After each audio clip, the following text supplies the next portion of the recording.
इथे एका कढईमध्ये 2 छोटे चमचे तेल घेतलं. त्यात 2 चमचे शेंगदाणे टाकून घेतले. हे शेंगदाणे मध्यम गॅसवरती आपल्याला तेलात छान तळून घ्यायचे. खरपूस होईपर्यंत हे शेंगदाणे चांगले तळून घेतले. आता तुम्हाला हवं तर हे शेंगदाणे तुम्ही बाजूला काढूनही ठेवू शकतात किंवा डायरेक्टच याच्यात फोडणी केली तरी चालेल.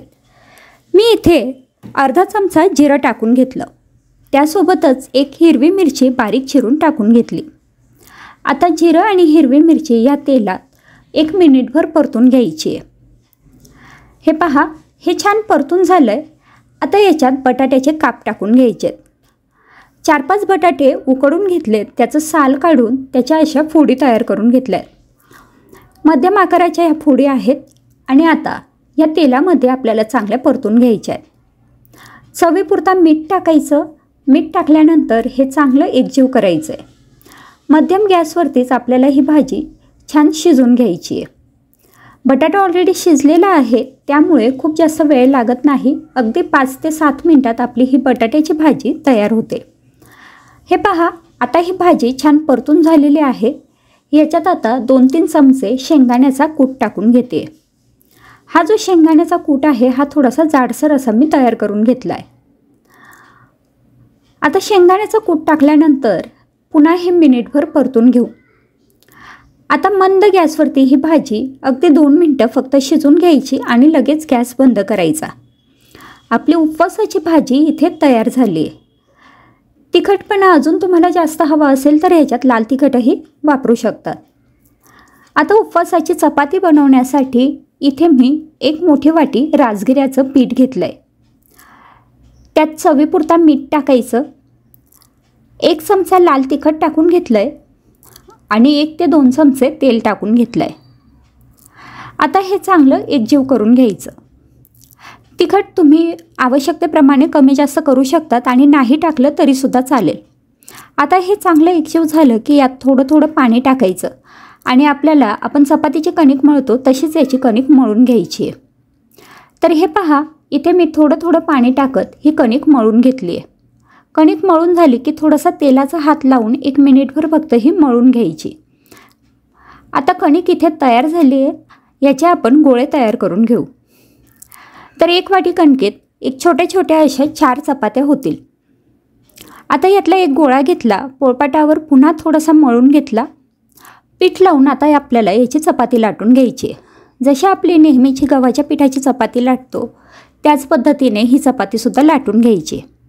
तर सगळ्यात आधी पीठ लावून याची छोटीशी पुरी लाटून घेतली. त्यावर तेल टाकायचं आणि याचं पूड तयार करून घ्यायचे. पूड नाही केले तरी पण चालेल. फक्त ही राजगिऱ्याची चपाती लाटताना काठांवरती थोडेसे हिला क्रॅक जातात. तर तुम्हाला हवं तर तुम्ही ही चपाती पूर्ण लाटून झाली की मग एखाद्या ताटलीने म्हणा किंवा मग कटरने ती छान कट करून घ्यायची. म्हणजेच एकसारख्या आकाराच्या या चपात्यासुद्धा तयार होतात आणि हे जे काठांवरती क्रॅक असतात ते सुद्धा दिसत नाहीत. किंवा मग नाहीच कट केली तरी पण चालेल. तर इथे मी राजगिऱ्याचं पीठ लावूनच ही चपाती छान लाटून घेते. आपली जी नेहमीची चपाती असते तशीच पातळ ही चपाती मी लाटून घेतलेली आहे. तुम्ही बघू शकतायत इथे आता ही चपाती लाटून झाली आहे. आता ही आपण भाजून घेऊ. तर चपाती भाजण्यासाठी तवा गरम करत ठेवला होता. तवा व्यवस्थित गरम झाला की तव्याला थोडंसं तेल लावून घ्यायचं आणि मग ही चपाती टाकायची. आता हाय फ्लेमवरतीच मी ही चपाती छान भाजून घेते. हे पहा, अशा पद्धतीने दोन्ही बाजूनी ही चपाती आलटून पालटून भाजून घ्यायची. आपली जशी नेहमीची चपाती असते अगदी तशीच ही करायची आहे. फक्त आपण राजगिऱ्याचं पीठ इथे वापरलं आहे आणि राजगिऱ्याची चपाती असूनसुद्धा ही चपाती अगदी छान अशी फुगते. आता तुम्ही जर चपातीवर तेल खात असाल तर याच्यावर तेल तूप काहीही टाकू शकतात तुमच्या आवडीप्रमाणे. तर हे पहा, अशा पद्धतीने इथे आपली उपवासाची चपाती तयार झाली आहे. आता आपण बघू उपवासाचे लाडू. हे उपवासाचे लाडू बनवण्यासाठी मिक्सरच्या भांड्यात 1 वाटी भाजून घेतलेले शेंगदाणे घेतलेत. शेंगदाणे छान खरपूस असे भाजून घ्यायचे आणि हवं तर याचं सालसुद्धा तुम्ही काढून घेऊ शकतात. आता मिक्सरमधून मी हे छान फिरवून घेतलं आहे आणि यातला निम्मे कूट मी बाजूला काढून ठेवला आहे. मी भाजीमध्ये आणि साबुदाण्याच्या वड्यांमध्ये हेच कूट वापरणार आहे.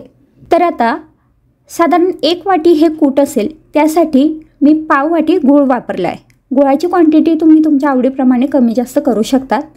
1 वाटी याच्यात तूप टाकून घ्यायचं आहे। गूळ शक्यतोवर बारीक चिरून वापरायचा किंवा गुळाची पावडर असेल ती वापरली तरी चालेल। आता हे मिक्सरमधनं छान बारीक असं वाटून घेऊ। तर हे पहा, हे मी मिक्सरमधनं छान वाटून घेतलं आहे। असं छान रवाळ असं हे मिश्रण तयार झालं आहे। हे मिश्रण आता एका ताटात काढून घेऊ। आता याचे लाडू वळून घ्यायचे। तर आपल्याला हव्या त्या आकारात छोटे मोठे असे याचे लाडू वळून घ्यायचे। आपण यात तूप टाकलं आहे आणि शिवाय गूळ शेंगदाण्यांना सुद्धा तेल सुटतं, तर त्यामुळे आपल्याला याच्यात एक्स्ट्रा अजून काही टाकायची गरज पडत नाही। फक्त तुम्ही चवीसाठी याच्यात वेलची पावडर म्हणा किंवा ड्रायफ्रूट ॲड करू शकतात। तर अशा प्रकारे याचे मी छोटे छोटे लाडू वळून घेते। तर इथे एक मध्यम आकाराची वाटी भरेल एवढा शेंगदाण्याचा कूट होता आणि त्यात 5 ते 6 लाडू आरामात होतात। तर हे पहा, अशा पद्धतीने आपले उपवासाचे गूळ शेंगदाण्याचे लाडू इथे तयार झालेले आहेत। गुळाऐवजी तुम्ही इथे खजूरही वापरू शकतात। तर अशा प्रकारे हे शेंगदाण्याचे लाडू तयार झालेत। आता साबुदाणा वडा बनवण्यासाठी एका ताटात 2 मोठी वाटी साबुदाणे घेतलेत। हे साबुदाणे रात्रभर भिजवून घेतलेले आहेत। आता याच्यात आपल्याला बटाटा टाकून घ्यायचा आहे। तर उकडलेला बटाटा मी किसून घेतलेला आहे। 2 मध्यम आकाराचे बटाटे होते, ते उकडून साल काढून किसून घेतले। यातच आता जाडसर शेंगदाण्याचा कूट टाकून घेतला, जो मगाशी लाडू बनवताना मी काढून ठेवलेला होता तोच कूट 4 चमचे टाकला। त्यासोबत हिरवी मिरची टाकायची आहे। तर अगदी बारीक चिरून एक हिरवी मिरची इथे टाकली। चवीपुरता मीठ टाकायचं, अर्धा चमचा जिरं, अर्धा चमचा लाल तिखट। तिखटाची क्वांटिटी आपण आपल्या आवडीप्रमाणे कमी जास्त करू शकतो। शिवाय हिरव्या मिरचीच्या क्वांटिटीवरती सुद्धा हे डिपेंड आहे।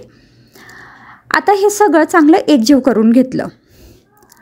आता याला छान बाइंडिंग येण्यासाठी आणि ह्या वड्यांना एक वेगळी टेस्ट येण्यासाठी याच्यात मी अर्धी वाटी राजगिऱ्याचं पीठ टाकून घेतलं आहे।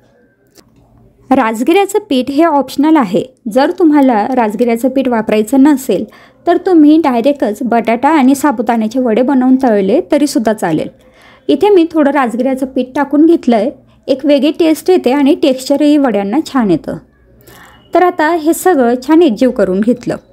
आता ह्याच पिठापासून तुम्ही थालीपीठसुद्धा बनवू शकतात। तर हे पहा, इथे हे पीठ तयार झालं आहे। आता हाताला थोडंसं तेल लावायचं आणि हातावर आपल्याला ह्या पिठाचा छान वडा थापून घ्यायचा आहे।